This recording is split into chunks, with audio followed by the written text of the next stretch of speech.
All right, it's Eliott and Nina. Welcome to the Cookout, and we got a very special guest, a legend who's joining the Cookout. Always has a permanent invitation. Avril Lavigne. Welcome to the Cookout. Hi, guys. Thank you for having me. Thank you for that introduction.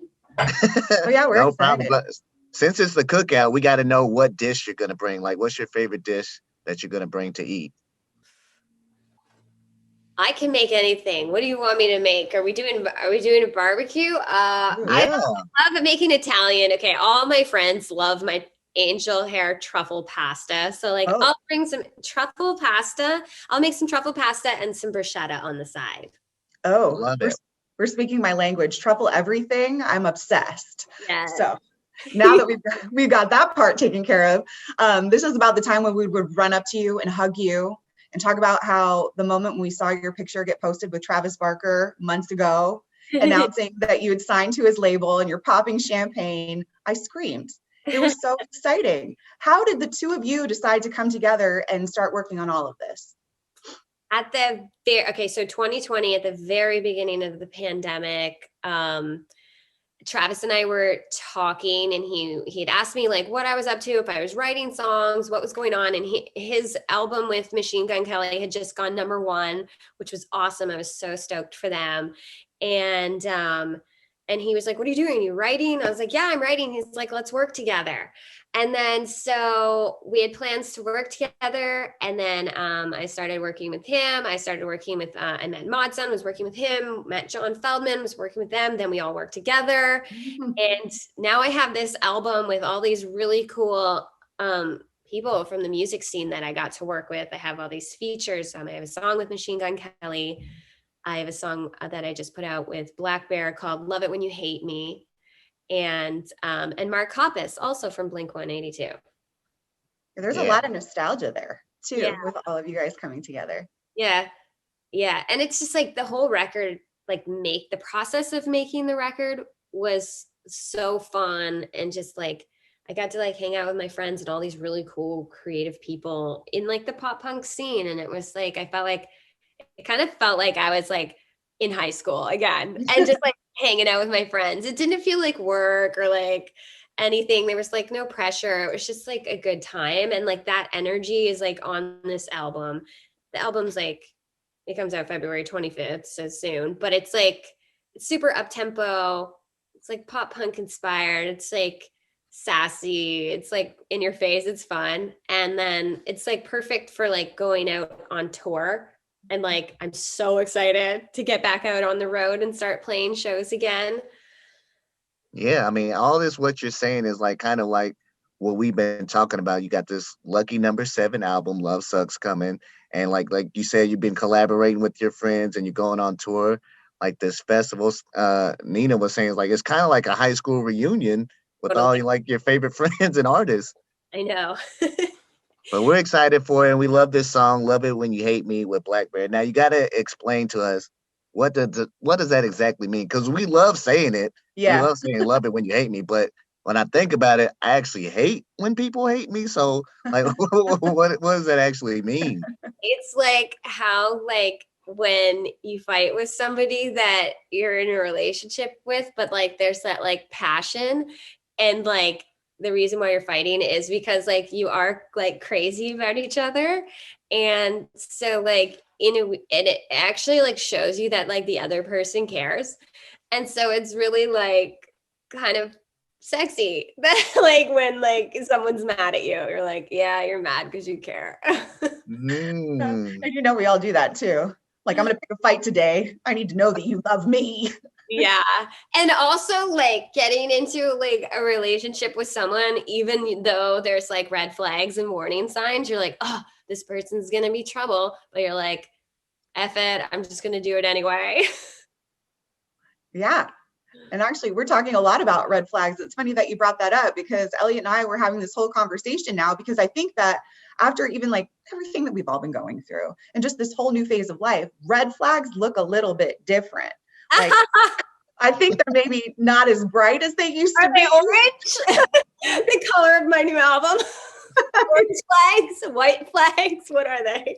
I know they're just kind of flags. Yeah. But if you were to say, let's say, I mean, for you, what is the biggest red flag right now? The big, like, no way, not happening. Oh my God. With a dude? Yeah. Oh my God.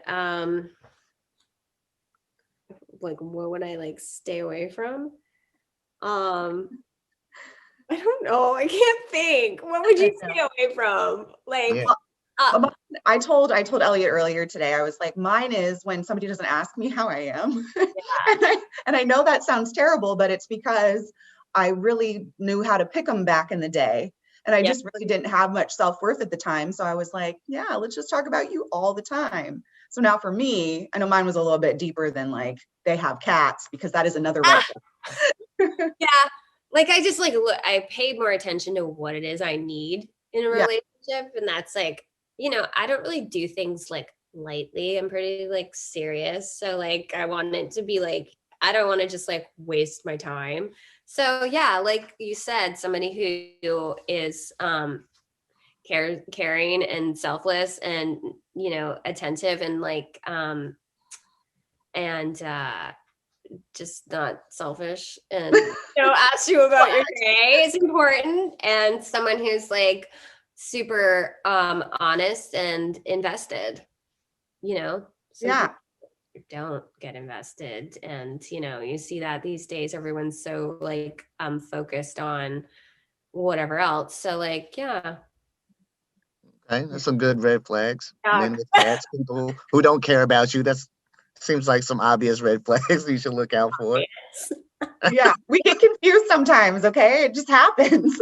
That's fine. That's fine. Clearly, Hear this from a guy's perspective. I Like, know. yeah, from the guy's perspective, yeah, vice versa. Women with cats, red flag. Like anybody with cats, red flag. I think so. Now we want to talk about like you have such an impact on this generation and like this music genre in general. Like I said, you're a music icon, pop punk legend, and you definitely see that on what newer artists that are coming into music now. How do you think your influence has impacted these artists? And have you like reached out to certain artists to like give them your advice on like the game and the industry and just doing life when you're growing up in the music industry? yeah, like it's crazy to like even hear you say that. But yeah, like this year marks the 20th anniversary of since my first album. And it's really sweet. I do meet a lot of new artists and they come up to me and like tell me that like, oh my God, like you helped shape who I am and your music had such an influence on me, or like you help open the doors for, women. And like that's really flattering, and that's super cool.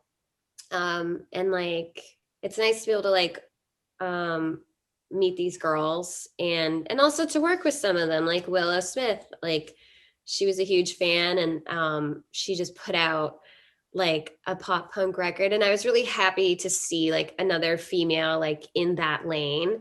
And so I sang on a song called Grow with her, and it was awesome working with her, so I love her. Yeah. And it's cool to see like the bridge being gapped between like the older generation and the newer generation. Also like this time in music, people, the new generation, like discovering this style of music and rediscovering like OG bands or bands that have been around like doing this for a few decades. Yeah. And like even for me, like working with Mark and Travis from Blink, like I listened to that their music, started listening to Blink in high school for me, and All right. being with them 20 years later, it's crazy. Well, and when you say it like that too, and you talk about people looking at you and you looking at people, and we're all growing up together, even, your fans, us out here. I mean, Avril now, I mean, you've always been the girl we look to. You're edgy. You're going to say, there's empowerment there. There's so much energy in life. But now, as you move forward 20 years later, you're looking back on your 7 albums. Do you feel the same, or how do you feel like you've changed? I mean, I definitely feel like I've grown and evolved, and like my albums are kind of represent like different periods in my life because I'm writing all my songs. And I went from being like a a teenager, I guess, on my first album, into like writing like very young, into like now as a woman, like what I've learned, what I've gone through. And a lot of this album I wrote in the pandemic, and it actually gave me like the chance to like, and the time to sit and reflect on my past love experiences and just like where I'm at now, and put that write all about that and put that into music. But I feel like there's been a theme of like a message that's empowering, and a lot of like on this album, like my song Bite Me is really just like having self-worth and not like letting someone walk all over you, and knowing when to say bye. Bite me. and and yeah, that's like definitely a theme on this album. Like this album's called Love Sucks, and um and like that's when I made this album, which it's funny because it's like angsty, and it's like, okay, yeah, I was like that on my first album, but like, and like my whole career, but like it's like super fun and playful and sassy, and but that's how I felt like when I was started the process of making this record. I was like over it. I was like, you know what, time to focus on me, just do my thing. I'm like, I need a minute here. I need a pause. Like I need a little break from love. And then yeah, so I just like tapped into that. But like relationships are hard and they're a lot of work. It's not easy. And you know, so I had a little fun with that. And then during the process of making the record, of course, I got into a relationship and I found love. And then there's a couple love songs on the record. That's so funny. So when this person listens to some of these songs, do they just kind of laugh and they're like, oh, Avril? Yeah. Of course, you always find it when you're not looking for it. You know? Right. I know, right? Like it's so funny because I was in the studio and I was saying like, I'm over love. Like I feel like if I had the wind knocked out of me, like I need a minute. I'm gonna focus on myself right now. I just moved, like I'm doing me. And I was so just like for the first time, like I'm good on my own and I'm gonna leave it this way. And then like literally 2 days later, bam. In love. 2 days? Oh yeah. It just doesn't last. I'm never single. Like it just doesn't last. That's I crazy. had to wake up and I was like, okay, I'm good. And like all of a sudden something else happened and I was just like, I couldn't stop it. So I was like, whatever. I ignored all the warning signs. Orange flags means go. Thanks. And they're orange. That's amazing. Yeah, we're excited for this new album. You got a lot of exciting stuff coming up. Like got these festivals, like When We Were Young with Paramore, My Chemical Romance, and tour. How are you getting ready for tour? Because I feel like shows are gonna look different. You know, we got COVID as a factor. You like can't really do a mosh pit when you got to be social distancing and stuff. So, like, how are you preparing your show, and what are you getting ready for a tour and stuff? So I just did band rehearsals and it's just like weird. Like I had a mask on the whole time while I was rehearsing. I was singing with the mask. Like, you know, everyone had to be careful because I just did like a performance on stage a couple nights ago. And it's like, if anyone gets sick, then the show gets canceled. So like everyone just has to be really careful. You're constantly taking tests and wearing masks. But like still it's, you know, we're moving forward. Life is still happening. Shows are happening. Sometimes they get canceled. Sometimes they don't. It depends on the country. So, but we're moving forward and there's shows and I'm really excited for that. And like, I feel like this new album is just like, it's so up tempo, it's upbeat, it's like super rock and roll and it's so meant to be like, played live. So really looking forward to touring this year and touring with other bands and my friends, like the upcoming festivals. And Yeah, we're excited to see you do all of those things, get the energy back. You have the shows coming up. You have friends getting married. I don't know, big important dates. Travis, Courtney, Machine Gun Kelly, Megan Fox. You know, I had to throw it in there. But we're enjoying your song, Avril. Thank you so much for joining us and explaining to us what the song means. And we love Love Sucks. On the 25th? Yes. Thank you for having me. You come to the cookout anytime, Avril. Bring that pasta. Awesome. Thank you.